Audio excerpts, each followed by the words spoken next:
AI group is working to solve some of the biggest problems with brick-and-mortar businesses. And with me is Michael, the CEO of the company, and also Peter Chu, Managing Director of SilverBear Capital. Great to have you back here at the Stock Exchange. Thank you. Yes. Yeah, so kind of explain the mission here. What are the problems with brick-and-mortar businesses?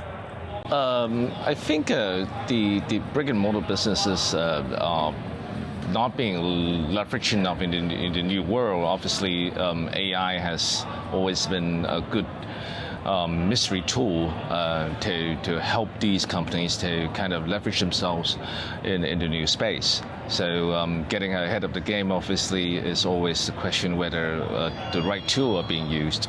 So obviously different brick-and-mortar companies are just has their own kind of traditional business model, which often find themselves navigating in the new world, needed that little turbo around them. So I think in the new world, especially when there's so much transformation in the digital space, just even going back to maybe the traditional media, how they have now distribute content on the internet is a very good example as to traditional business, how they have to adapt these new challenges because the landscape has just basically changed.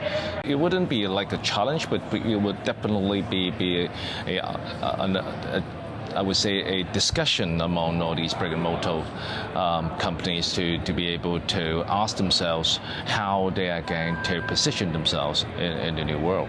So the AI can help gather data, I guess, about customers and traffic patterns and sales of certain things, and that is how you can make the brick-and-mortar more efficient, I guess, right? Yes. Yeah.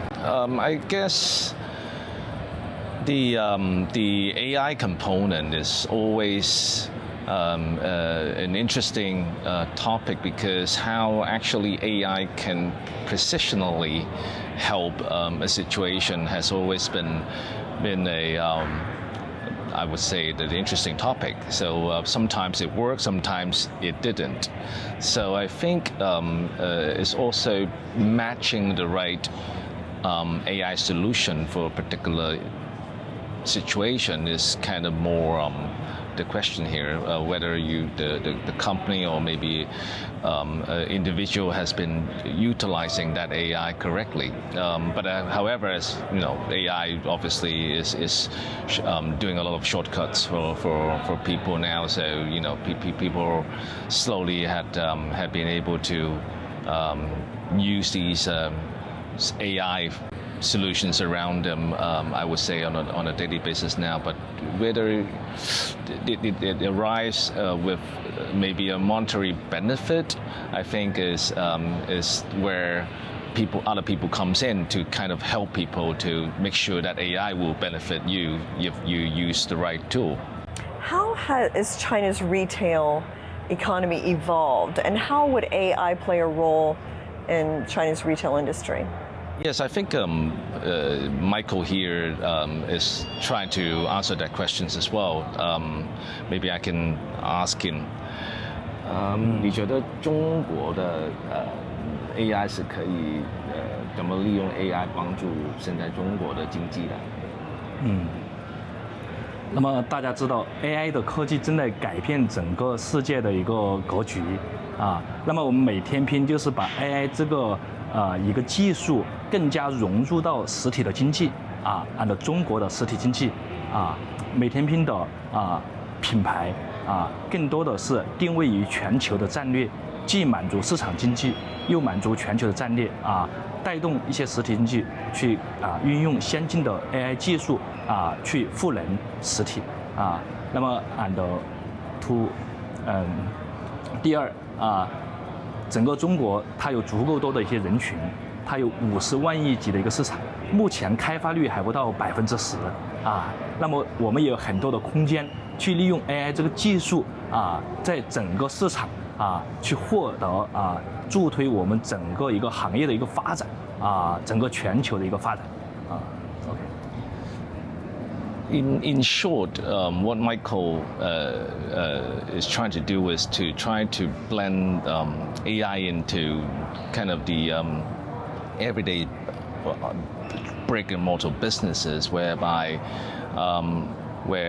they do not have a proper way to adapt themselves to the AI world. So he's trying to blend these solutions into kind of different businesses, or maybe come up with a generic platform whereby different businesses can go to a single platform to be able to match themselves with the right AI.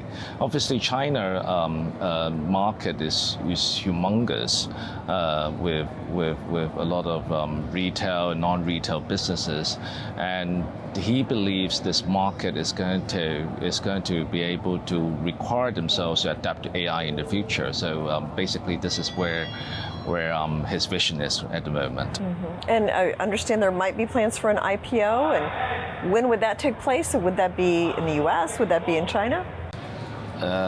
Yes, actually, we are planning an IPO at the moment.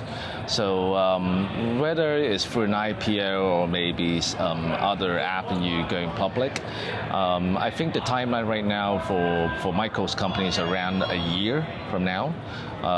If shorter, that would be great, but it's definitely in the year of 2025.